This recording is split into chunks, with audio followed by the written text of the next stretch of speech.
AA22 update వచ్చేసి already ఈ movie 800 కోట్లు అని అనుకున్నారు కదా. రీసెంట్ గా మెగా ఫ్యాన్స్ కి అనుకున్నంత రేంజ్ లో అయితే హిట్ రాలేదు. బట్ ఈ అన్ని సినిమాలకి మెగా ఫ్యాన్స్ ఆకలి తీర్చే మూవీ ఓజీ అవుతుంది. ముందుగా ప్రతి ఒక్కరికి వినాయక చవితి శుభాకాంక్షలు. సో ఈ రోజు అయితే second single song Vinayaka Chavithi సందర్భంగా మన ఓజీ నుంచి సెకండ్ సింగిల్ సాంగ్ వచ్చింది. సో మీరు విన్నారా? మీకు ఎలా అనిపించింది కామెంట్ చేయండి. సో జస్ట్ నా ఇప్పుడే ఇందాక విన్నాను అండ్ ఒకసారి నార్మల్ గా ఫోన్ లో విన్నాను, దాని తర్వాత హెడ్ ఫోన్స్ లో పెట్టుకొని విన్నాను. మన తమన్ గారి మెలోడీ సాంగ్స్ అయితే చాలా బాగా ఇస్తారు. ఇంతకుముందు మూవీస్ కూడా చాలా బాగా కంపోజ్ చేస్తారు తమన్ గారు. అండ్ దాంతో పాటు సుజిత్ గారు వచ్చేసి మన Pawan Kalyan cult fan. So Pawan Kalyan గారిని ఫ్యాన్స్ ఎలాగైతే థియేటర్ లో చూసి ఎంజాయ్ చేయాలనుకుంటారో ఆ ఫ్యాన్ మేడ్ బాయ్ తీస్తే ఎలా ఉంటుందో మనం లాస్ట్ టైం గబ్బర్ సింగ్ హరిశంకర్ గారు తీసి చూపించారు. సో పవన్ కళ్యాణ్ గారి కెరీర్ లో అప్పుడు హైయెస్ట్ హిట్ అయ్యి గబ్బర్ సింగ్ ట్రెండ్ సెట్ చేసింది. సో పవన్ కళ్యాణ్ గారి కెరియర్ అలాంటిది మళ్ళీ అలాంటి ఫ్యాన్ బాయ్ సుజిత్ గారు తీస్తున్న ఓజీ మూవీ. సో ఇది పాన్ ఇండియా రేంజ్ లో కూడా మంచి క్రేజ్ ఉంది. ఆల్రెడీ సుజిత్ గారు ఇంతకుముందు రన్ రాజా రన్ మూవీ కావచ్చు, దాని తర్వాత సావో మూవీ అయితే మంచి టేకింగ్ చాలా బాగుంటుంది, స్టైలిష్ టేకింగ్ ఉంటుంది సుజిత్ గారిది. సో నాకు ఆ టేకింగ్ అంటే చాలా ఇష్టం.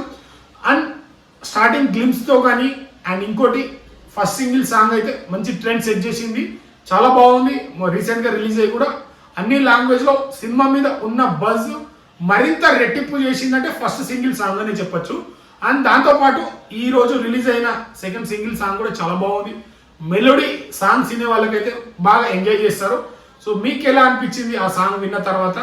అండ్ సినిమా మీద రోజు రోజుకి సాంగ్స్ తో కానీ ఆ అప్డేట్ తో కానీ మంచి హైప్ అయితే ఉంది మూవీకి. అండ్ రీసెంట్ గా మెగా ఫ్యాన్స్ కి అనుకున్నంత రేంజ్ లో అయితే హిట్ రాలేదు. బట్ ఈ అన్ని సినిమాలకి మెగా ఫ్యాన్స్ ఆకలి తీర్చే మూవీ ఓజీ అవుతుంది. 29 నుంచి యుఎస్ లో టికెట్స్ ఓపెనింగ్ కూడా అవుతున్నాయి కదా మన ఓజీ మూవీది. సో రిలీజ్ అయినప్పుడు ఇంకా ఎన్ని రికార్డులు క్రియేట్ చేస్తుందో చూడాలి. అండ్ దాంతో పాటు AA22 అప్డేట్ వచ్చేసి ఆల్రెడీ ఈ మూవీ 800 కోట్లు అని అనుకున్నారు కదా.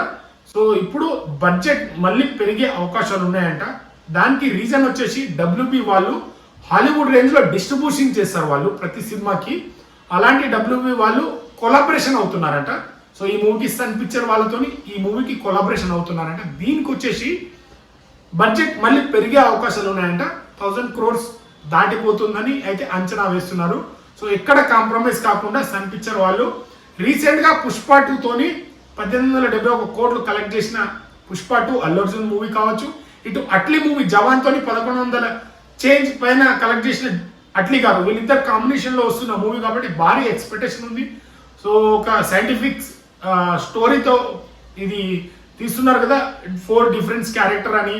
సో దీన్ని అయితే ముంబైలో అయితే VFX ఎక్కువ ఉంటాయి. హాలీవుడ్ రేంజ్ లో వర్క్ చేసిన VFX టీం వాళ్ళు దీనికి వర్క్ చేస్తున్నారు. సో భారీ ఎక్స్పెక్టేషన్ ఉంది. అంటే ఆల్రెడీ అంటే ఇంతకుముందు అల్లు అర్జున్ గారు ఇయర్లీ ఒక మూవీ తీస్తా అని చెప్పారు. బట్ సో మూవీ అక్కడ టీం నుంచి అప్డేట్ ఏమొచ్చిందంటే ఇంత లేట్ అవుతుంది కదా, దీనికి రీజన్ మీరు సినిమా రిలీజ్ అయిన తర్వాత మీరే చెప్తారు ఇంత క్వాలిటీ కోసం ఇంత టైం పట్టాల్సి వచ్చింది అని చెప్పి. మన పుష్ప 3కే దగ్గర 3 years అయింది. సో దాని తర్వాత VFX ఎక్కువ ఉంటాయి కదా, హాలీవుడ్ రేంజ్ లో తీస్తున్నారు కాబట్టి ఖచ్చితంగా స్టోరీ పరంగా కానీ ప్రతి ఒక్కరిని ఇప్పుడు హాలీవుడ్ రేంజ్ మూవీ అంటే ఖచ్చితంగా మంచి స్టోరీతో పాటు విజువల్ పరంగా కానీ చాలా బాగుండాలి. ఇప్పుడు మన అవతార్ మూవీ చూసినప్పుడు ఎలా విజువల్ వండర్ ఉంటుంది కదా, ఆ రేంజ్ లో తీస్తే ప్రతి ఒక్కరికి సినిమా అనేది ఆకట్టుకుంటుంది. అందుకనే ఆ రీజన్ తోనే సో లేట్ అయినా లేటెస్ట్ గా వస్తామని. అసలు ఎందుకు లేట్ అయింది అనే రీజన్ మీరు సినిమా రిలీజ్ అయిన తర్వాత మీరే చూస్తారు కదా అని చెప్పి ఒక లాస్ట్ టైం ట్వీట్ కూడా వచ్చింది బన్యానా ఆఫీస్ టీం తరపు నుంచి. సో ఇది అప్డేట్ AA22 అప్డేట్ అయితే ఇది అండ్ ఓజీ మూవీ అప్డేట్ ఇది. సో ఇంకా ఇలాంటి అప్డేట్స్ ఉంటాయి ఈ ఛానల్లో. సో లైక్, షేర్, సబ్స్క్రైబ్ చేయడం మాత్రం మర్చిపోకండి. Thank you all.